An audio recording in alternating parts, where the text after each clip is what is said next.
দেন কথা বলেন। আমরা এখন অক্সিজেন কনসেন্ট্রেটর মেশিনটা সার্ভিসিং করে দিচ্ছি। এটা উঠতেছে না কে?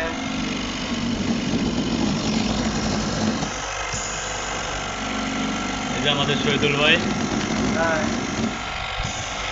এই যে আমি।